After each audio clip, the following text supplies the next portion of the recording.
It's SuperTalk Outdoors with Ricky Mathews on SuperTalk Mississippi. From the Foundation Studio right here on Biloxi's Back Bay, welcome to another special edition of SuperTalk Outdoors, where we celebrate every single Monday at lunchtime the world-class outdoors of the state of Mississippi. Thank you for joining us on the powerful SuperTalk Mississippi network. Just every corner of this state can hear this show. And the people who have made SuperTalk available to you that have such a great vision. One of the most unique series of radio stations in the United States, right here in Mississippi. And if you're listening on Facebook or YouTube or your favorite podcast, it's December the 6th, 2021. I say this every week, but Mississippi is the capital of the outdoors in the United States. There's really no doubt about that. From the incredible salt and freshwater fishing to our turkey, duck, and deer hunting and other outdoor activities, we are so lucky to live here. I want to also thank my friend Steve Azar, the singer-songwriter, the music and cultural ambassador for the state of Mississippi, and the host of In a Mississippi Minute right here on SuperTalk, on the SuperTalk network, for his song, One Mississippi, the theme song for SuperTalk Outdoors. That song will hopefully one day be the state song for Mississippi. So if you're interested, look it up on YouTube, and you'll see why I'm so high on that song. I spent time in the Mississippi Delta last weekend, duck, deer hunting with my son, Jordan, and my outdoors adopted son, Jake Carter.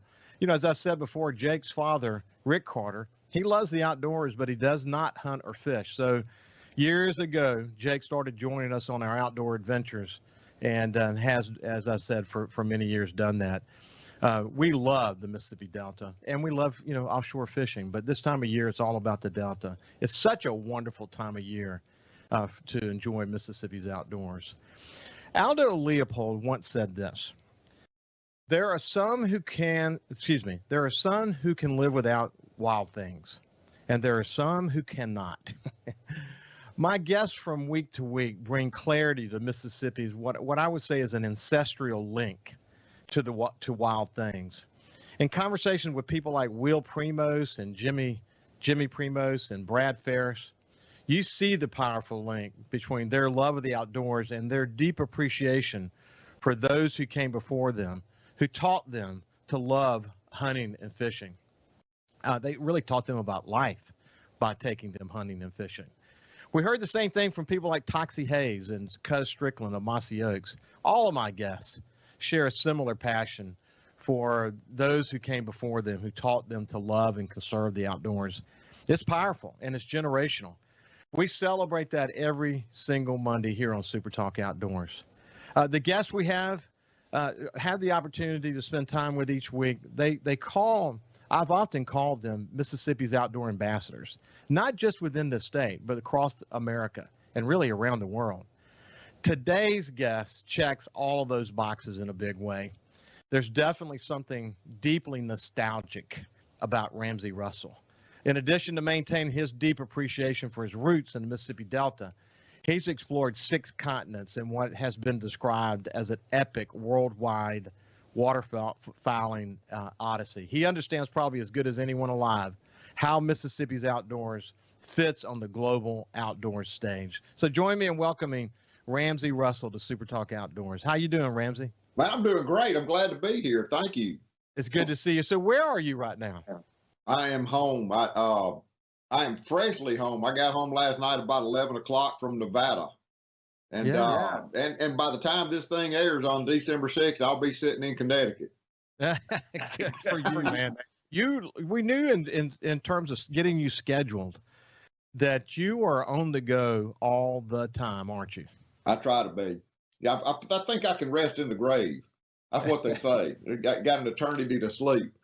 And but this time of year during duck season is very special. I love to duck hunt. Grew up hunting in Mississippi. I'm from the Delta originally. My grandfather introduced me to the sport.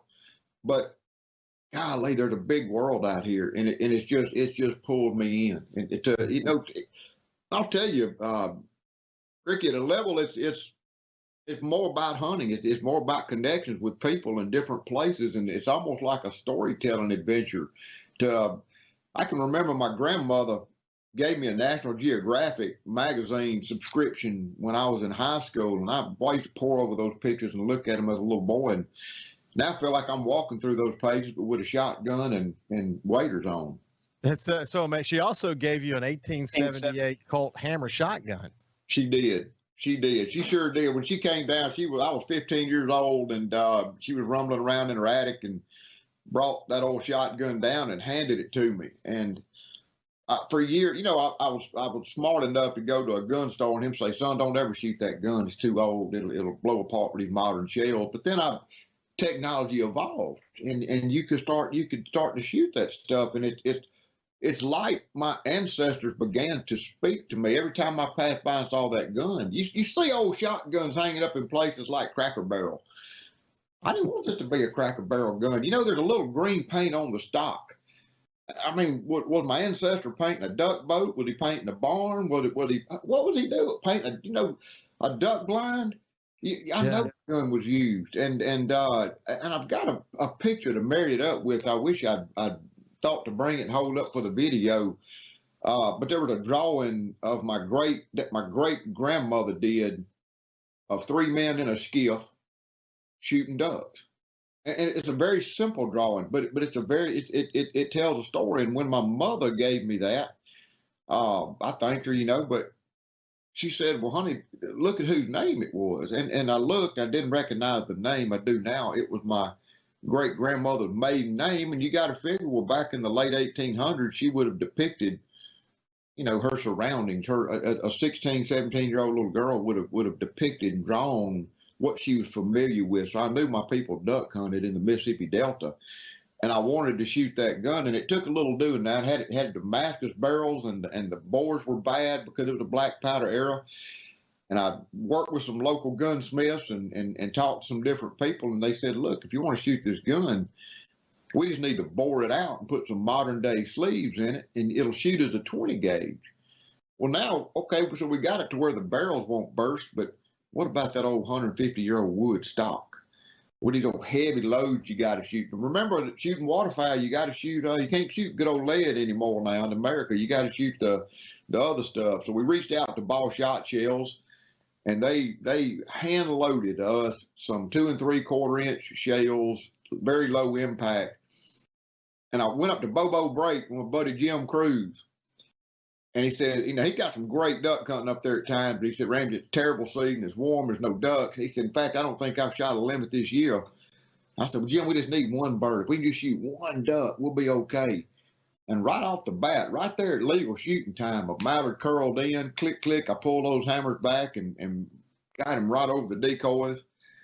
And then it's like my ancestors awakened the duck gods, and every duck in Cahoma County started pouring over the cypress trees into the hole. And I couldn't miss with that old gun hardly. But it was a huge. That's actually at your getducks.com website. People can actually watch that video.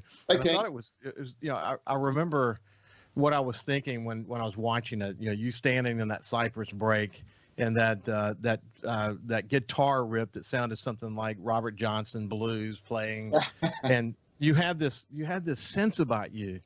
And when I talked about this the ancestral connection, almost couldn't say the word. You have such a great connection to the people who came before you, who influenced you, and actually, at the beginning of one of those videos, I don't remember which one it was. It actually might have been that when you quoted William Faulkner. He said, "The past is never dead. It's not even past." That's what William Faulkner said. But you took your interpretation of that and said, what about that? That we are a product of our past. The past lives in us. You're talking about the influencers and the people that coach us along. My grandfather, for example, and my grandmother, their lessons and who they were and what Mississippi was then is still in me. And that's really I think I don't know what Faulkner meant when he wrote that, but that's what it means to me. Well, I think that's what he meant. I just think that it's, this never dies. It never dies. It does live within us. You also said something, and I think it's more profound today and more applicable to maybe this show and what we're celebrating in this show. And that is this notion that the more you travel, the closer you feel to the Delta, and you've literally traveled all over the world, that you can take you out of the Delta, but you can't take the Mississippi Delta out of you. We really do live in a small world, don't we, Ramsey? We really do live in a small world, and it's really and we duck hunters. I'll tell you one of the most amazing things. You can travel to other countries and on other continents and shoot exotic species, the likes of which you've never seen around here. I mean, it's unbelievable. And maybe those ducks are, maybe their life behavior is such that you have to hunt them slightly different than a mallard in the flooded timber. But we're all duck hunters, whether we speak the same language or not. I'm sitting in a P-row in Azerbaijan in a 100,000 acre marsh, and there's no common barrier for language, but it's both, because we're both duck hunters, we can communicate fluidly. We're having a conversation with Ramsey Russell. We're going to continue the conversation and talk about his world travels when we come back. See you after this break.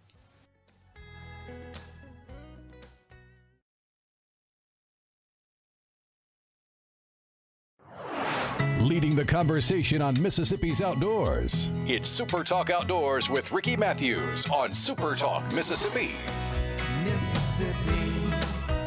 Welcome back to Super Talk Outdoors from right here at the Foundation Studio in Biloxi's Back Bay. I talk about the Foundation every single week. They're the major sponsor of Super Talk Outdoors. The official name is the Foundation for Wildlife Fisheries and Parks, not to be confused with the Department of Wildlife Fisheries and Parks. What the foundation does is raise money, and they focus on issues that are important to conserving Mississippi's natural resources here in this state.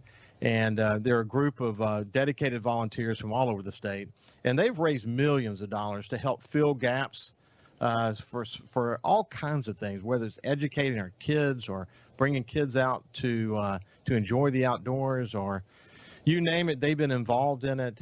They've been incredibly critical to the Department of Wildlife Fisheries and Parks. And again, they do get focused on issues from time to time, which is really important because they're so well connected. They're able to form coalitions around specific issues, and they make a difference. They're successful people who love the outdoors, who sort of brought their resources and their energy together and formed the foundation. And I'm really pleased to have them as a sponsor of Super Talk Outdoors. We're having a conversation with Ramsey Russell. He's literally traveled the world, but he never really lost track of where he's from. And what he was saying before we went to the break, which is, I think, so powerful. When someone thinks about a faraway land, Ramsey, they think of it being far, far away and very different. And what you've discovered in your duck hunting culture realm is that duck hunting is kind of appreciated and similar in a lot of ways, no matter where you go in the world, isn't it? It is a universal language of sorts. You know, a duck hunter is a duck hunter. I mean, it's an art and a science, and he's connected to those birds and connected to the resource, and he knows that habitat and knows that duck behavior. And it's golly, you go to Mongolia, you know, it's as different as anything in the world. You can't hardly get there from here, and yet you're hunting among people that appreciate that bird just like you do. Yeah, I was thinking about Faulkner, because you quoted him a minute ago, and I remembered a quote that I wanted to go back and find it, and I think it describes you. And here's what it says. This is Faulkner. I think the serious things really are the things that make for happiness, people and things that are compatible, love. So many people are content just to sit around and talk about them instead of getting out and attaining them. No one will ever accuse you of sitting around and just talking about them. You decided at some point in your life to get up and just discover the world. What is behind that? You know, I really believe we've got a very small collection of videos we've done around the world on our YouTube channel, and I tried to articulate it in the very first one while we were in Australia. On the day we wrapped up a little filming session there in Australia, I woke up that morning, went out, had an incredible duck hunt. It was amazing, and we shot a species that they revere as like the King Daddy trophy. So I come out with practically an entire limit of these hardheads, the only diving duck in Australia that they just absolutely love. And we were wrapping up, and I looked at my watch, and it just dawned on me that it was 36 years after the fact. That very day was 36 years later that I had been involved in a home explosion. I was a very young person, almost 16 years old. I died that night in the hotel. In the hospital, they had to bop me back. I spent 6 months down at a burn center in Galveston, Texas. They had told my parents, your kid's going to die, but if he lives, he'll lose his right arm and both his legs. And I can still, if I think hard enough about it, I can remember those days and the struggle and the climb out of that real deep hole. And Ricky, it's just, I feel like, I got a second chance. And we've always said, or I've said since, Mr. Terry Dimon of Mojo Outdoors asked me one time, well, how did you come up with the name GetDucks.com? And I told him, I said, because life's short, get ducks. And I would tell any listener, maybe you don't duck hunt, maybe you deer hunt, maybe you play golf, but life is short. Ricky, I mean, really and truly, you got to look at it. Figure the average guy hunts 10 days a year for ducks, and the average man lived to be 72 years old. Well, if you're 50 and you got 22 years, you got 220 times left on average to go do something you love. Just imagine putting those marbles in a jar, and every time you did it, taking it out. I mean, it's finite, is what I'm trying to say. There's no guarantee that you're going to have the opportunity to get to the bottom of that jar. So it turned into something, but then I may have started off wanting to see some of it and do some of it, but as I began to see and do it, it just began to pull me into it. It's the most incredible experience to get to see the world and meet the duck hunters, not just around the world, but throughout the United States. For the last 2 years, I've been on some heroic whirlwind tours since September 11th. I've hunted Louisiana, Texas, Alberta, Saskatchewan, Manitoba, throughout North Dakota, throughout Montana and Wyoming and Colorado and Kansas, home for Thanksgiving with my buddies here in Mississippi at my club, and then bam, over to Nevada, and I leave Monday to head to hit the whole eastern seaboard. I got lucky this year and drew 6 swan tags. You can legally shoot swans with tags in 10 states. 9 if you're non-resident, and I intend to shoot them all, and I tend to hunt every state and explore it. But as we go and do these trips, it's not just with outfitters, it's with our social media followers or different clients. So I really get to climb into maybe Papaw's Back 40 or maybe a rice field out in California. I get to see and do all these different little nuances throughout America of all these experiences, and get to see how they see and experience duck hunting. It is interesting, though. Let's take it back. Let's take it back to the Mississippi Delta. You heard what I said, that you have this unique perspective on how the Mississippi Delta fits into the world. How does it fit into the world? Well, it fits into my world because I believe the Mississippi Delta is like an epicenter of sorts of universal duck hunting. It's there's a few other places like the Mississippi Delta are very similar, but not quite like the Mississippi Delta. When you start looking in those ancient cypress breaks and some of the resources that we have right here in the Mississippi Delta, you'd be hard pressed to find anything like it and throughout most of the world. Now, it might be some great duck hunting, but it's not the Mississippi Delta. It doesn't have the Mississippi Delta's history. It doesn't have our culture. I tell folks, if you can start getting out of the South, you better pack a lunch, because there ain't much good food to eat when you get outside the deep South. It might be good, but it ain't home cooking. So Ramsey, let's go back to the explosion. What was the explosion? The explosion was I had a bird dog that had torn up some doors, scratching to get in, and was out there painting it, and went to clean those paintbrushes with some gasoline, and a pilot light cut on and ignited those gas fumes. And apparently the door was shut or not open enough. And so it just created a carburetor-like combustion inside that room I was in. Goodness gracious. Okay, so it's clear, though, before the explosion, you had a connection to the outdoors. You had people who cared deeply about you.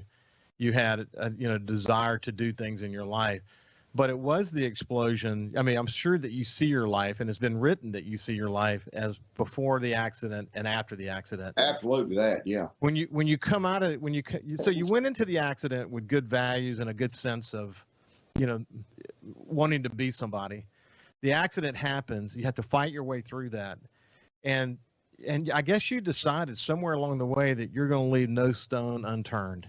I mean, it's just, that's the way you approach life. That's the way, that's exactly kind of how it was.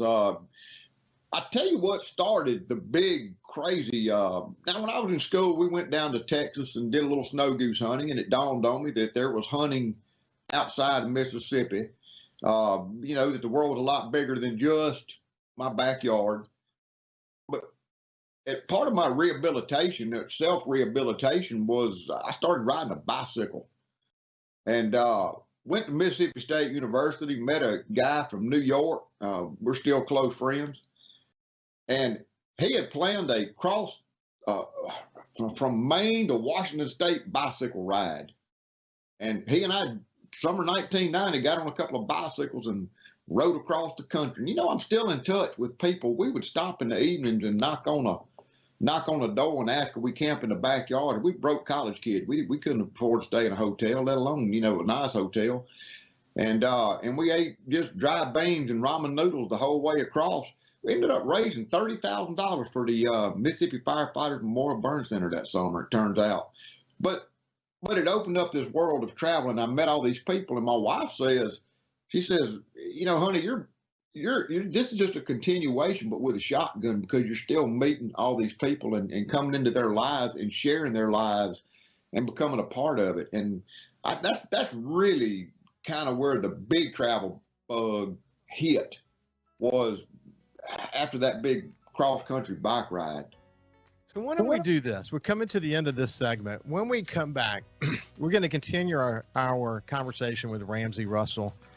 He's going on a duck hunting odyssey literally around the world. We'll learn about what was the first big trip that he took, and when did he start to realize that we actually do live in a small world, and that it opened up more opportunities, and now this incredible worldwide ability here. So when we come back, we'll continue our conversation with Ramsey Russell.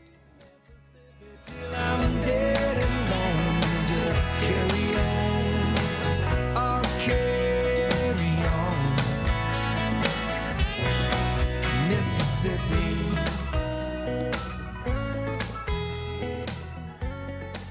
Football, a Gulf Coast sunset, and a Delta. Welcome back to Super Talk Outdoors, and thank you for joining us on the powerful Super Talk Mississippi network. I had the pleasure of spending some time with Ramsey Russell today. And, you know, he's traveled the world duck hunting. He's from the Mississippi Delta. You know, sometimes, Ramsey, some of the best conversations happen when we're off the air. And I shared with you a conversation that I had with Dorothy Roberts. She's the sister for Robin Roberts of Good Morning America. And the family's a good friend, really good friends of mine. Her mother, Lucy Marion, was just a special lady. And she said along the way, Robin said along the way that through her difficult time, she had breast cancer and then a form of leukemia and had to have a bone marrow transplant, that she didn't want to miss the meaning and her challenges, and that she was really focused on making sure she understood the meaning of her challenges. What's so cool about you is that you understand and understood young in your age. You know, you were just almost 16 years old when the explosion happened, and you weren't even expected to live. You immediately sought the meaning of your situation, and you've lived it up to this point in your life, haven't you?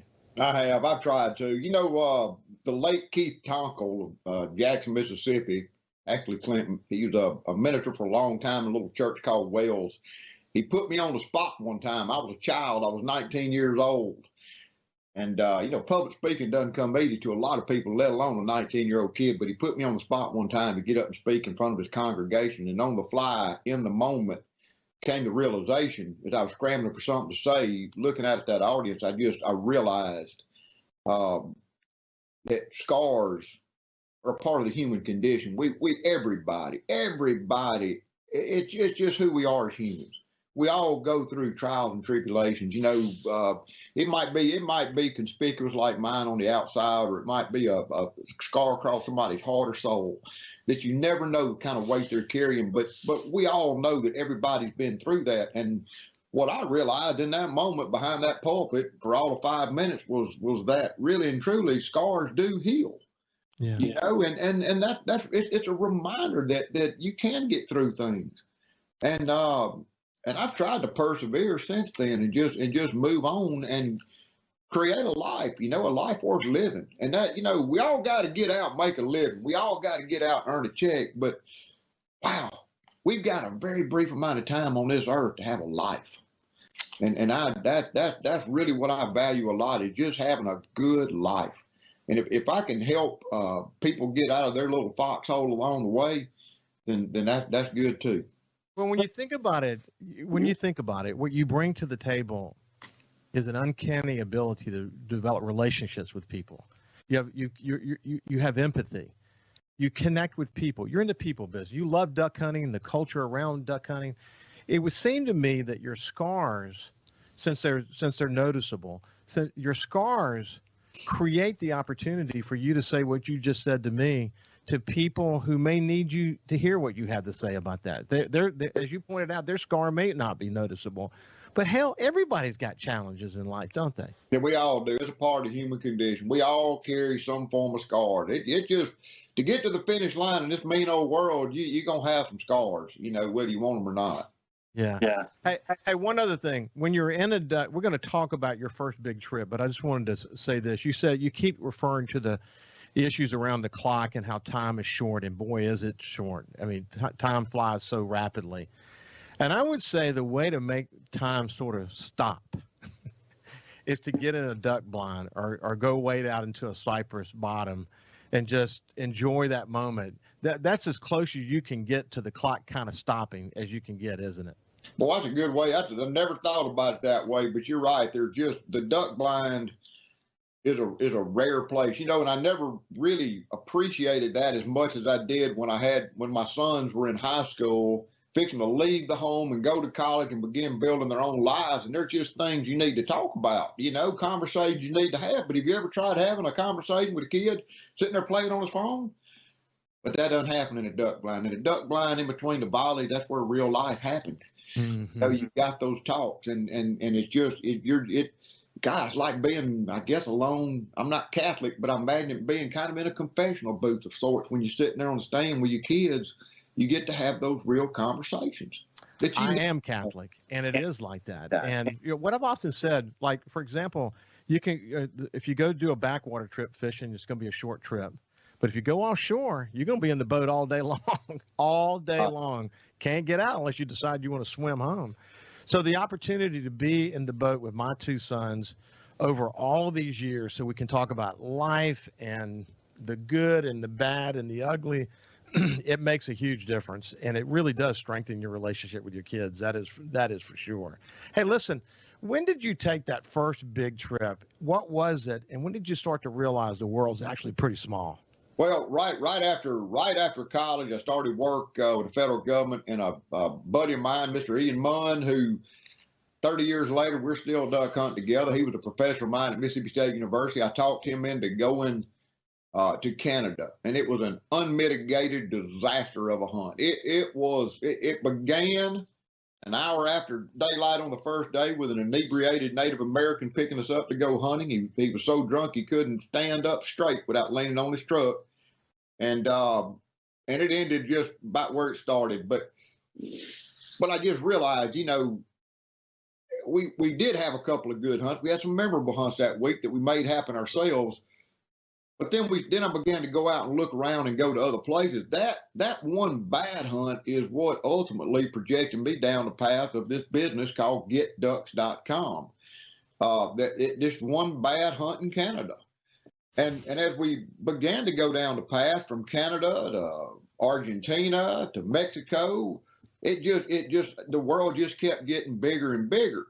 But once you've been everywhere, you realize just how small it really is. It may be 6,800 miles from here to Baku, Azerbaijan, but you're in the airport and you bump into somebody that you know what I'm saying, or something like that. It never ceases to amaze me. In this day and age with social media, we do so much in social media as kind of an outreach program.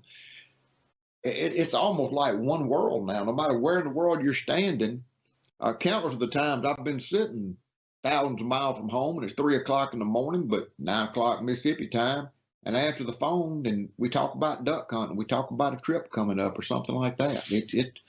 I don't know. It's just my biggest fear is that I'm gonna run out of world to see before I'm ready to quit. That's a big fear. So it's interesting. I would be interested in learning all the continents you've been to and places you've been. Where's a place you haven't been to yet that you really want to go to? Southeast Asia. I want to go to Southeast Asia, and we're talking South Korea, North Korea, some places like that. But what you run into when you start running out of places to look, it's like I've got questions now. I've been invited to hunt a lot of neat places, but I've got to ask important questions. Is hunting legal? Are the species legal? Are the species endangered? Is firearm possession legal? And if I can possess a firearm, can I even get ammo? There's a lot of little nuances there. Yeah. And, Belize is a fine example. I got invited to go to Belize one time, and I actually went down. I was young and dumb enough to go not ask those right questions, and went down and saw some of the most massive flocks of blue-winged teal I've ever seen in my life, only to find out I could get 10 years sentence just for having a piece of ordnance in my pocket, because I'm not licensed. I'm not Belizean. So there goes that great hunt. But you have to ask those questions and look. I really want to get into Northern Africa. I'm talking Egypt, Morocco, Sudan, and I really want to get into Southeast Asia. And there's other parts of Australia. There's still remaining parts of the United States and Canada, though not many. There's still a few other places I need to get. Russia, we're going back this time into the kind of the Volga River part of Russia. Looking hopefully this spring, if not this spring, next fall. But those the places I still want to go or that have never been, that I don't know for sure if hunting even exists, is going to be Southeast Asia. That's so interesting. How do you decide? Is it as much about the culture that you want to experience as it is the duck hunt? Territory. The culture comes with the territory. I've got a little podcast, and one of my listeners told me the other day. He said, you're not a duck hunting podcast. You're a cultural anthropologist. I said, yeah, I'm gonna put that on a business card. but cultures are people, and duck hunting is a culture. Duck hunting is a culture. You can lump all the duck hunters around the world, from Pakistan to Mississippi, put them in a boat. We're all duck hunters, and so that comes with the culture, comes with the territory. But I'm looking for sometimes I don't collect species. Some people collect species. I don't collect species, but it's where that little bird takes me off the beaten path. Then comes the food and the culture. So that's what I look for. We're going to continue the conversation with Ramsey Russell here on SuperTalk Outdoors after this break. Join us for the final segment. We'll see you after this. Whistling that sweet soul for him. I said 3 Mississippi to this land called home. I'll breathe Mississippi till I'm dead and gone. Just carry on. I'll carry on. Mississippi. We live in one of the best places in America to enjoy the outdoors. So let's talk about it. It's Super Talk Outdoors with Ricky Mathews on Super Talk Mississippi. Welcome to the final segment of Super Talk Outdoors, brought to you by the Foundation, and we're having a conversation with Ramsey Russell. He has explored 6 continents in what has been described as an epic worldwide waterfowling odyssey. One of the questions I have, Ramsey, have you found yourself in, I don't even know, a cypress break in Russia or wherever you might go, and thought to yourself, holy mackerel, for a minute, I thought I was standing in the Mississippi Delta? Yeah, I have. I tell you, there's one of my favorite places on earth, and you can't hardly get there from here. It's in northern Argentina. It is way, way, way off the beaten path, and it's a 130 square mile remote marsh.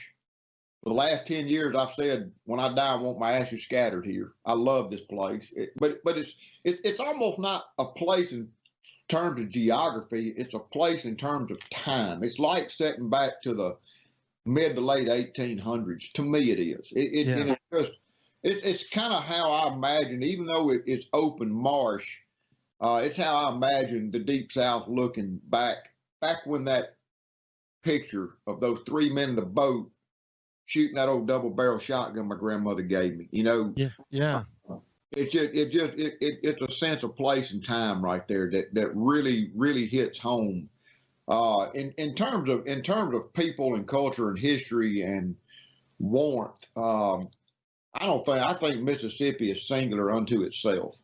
You know what I'm saying? Mississippi is a very, very special place. And, I think it's why I'm able to communicate and get out because of my sense of Mississippi going with me.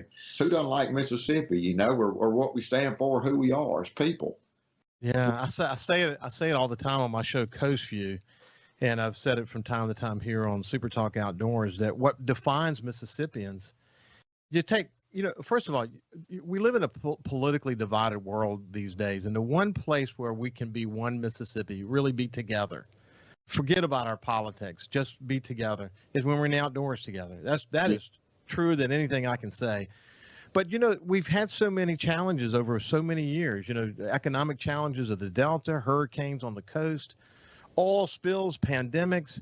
Our ability to bounce back, our ability to care about our neighbors defines us as Mississippians. And it's the thing that separates us oftentimes, not that other people don't have similar trials and tribulations in their lives, but just something about our unique history that defines us in a way that people can see when they come here from all over the world to come to Mississippi. They see something in us. And you are able to sort of represent that when you go to places like Argentina and Russia or wherever you go, and you see it, don't you? Yes, I really do. And, I believe what people see in the state of Mississippi, they see a genuine authenticity.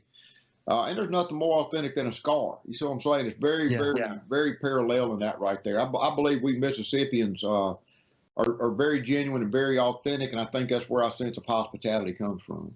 Hey, there's a great series of shows on Apple Plus by Ewan McGregor. Have you seen those? Long Way Up, Long Way Down, and Around.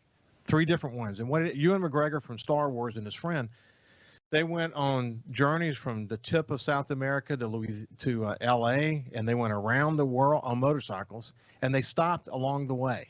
They went from Europe, down to the point of Africa. And the impression that I got from watching that, it's a terrific show. I strongly recommend you see it. You'll be able to relate to it so significantly. Is that most of the world is not where big cities with lots of people. Most of the world are just a collection of small towns where their own culture, and they care deeply about it. They may speak another language, but they care about you. Is that what your experience has been? Yes. That's been my experience. It's a big. If you view the world through the news channel, you'll never leave your front porch. But I tell you something I'll never forget. I'll never forget sitting in Pakistan. When you think of Pakistan, you think of the big mountains like Afghanistan. The Indus River runs right. This fertile river valley runs right down through Pakistan, and we were sitting south of Karachi on a feudal lord estate. I mean, this guarded palatial place. He had a Bengal tiger in his den, mounted, and millions of dollars worth of these crazy sheep and animals and stuff. But I never will forget sitting around a campfire listening to my fellow hunters who were Pakistani telling Uncle Side jokes. You want to talk about a small world? I'm in Pakistan listening to these avid Pakistani hunters who say, well, he's from Mississippi. Start telling Uncle Side jokes because that's something I'll never forget. That is so incredible, actually. And I'm not surprised to hear that. Hey, listen, we're coming to the end of our time together, but if people want to learn more about Ramsey Russell, you can go to getducks.com. You can just do a search, Ramsey Russell Ducks. You're going to get lots of choices. They're going to come up. Watch some of his videos. He's got videos from all around the world. You get a sense of this deep connection he has to Mississippi. And, we'll have you back on soon, Ramsey. Cammie, our producer, said this was going to be a good one. You're going to want to have him back, and I certainly have that impression. It's been great to talk to you, my friend. Thank you. I would invite everybody to take a listen to our podcast, available anywhere you download podcasts, Duck Season Somewhere, where you get to meet with the conversations I have with a lot of these duck hunters. All the videos are on our YouTube channel, Get Ducks. Yeah, absolutely. Have a great day, and we'll see you next Monday. Stay safe.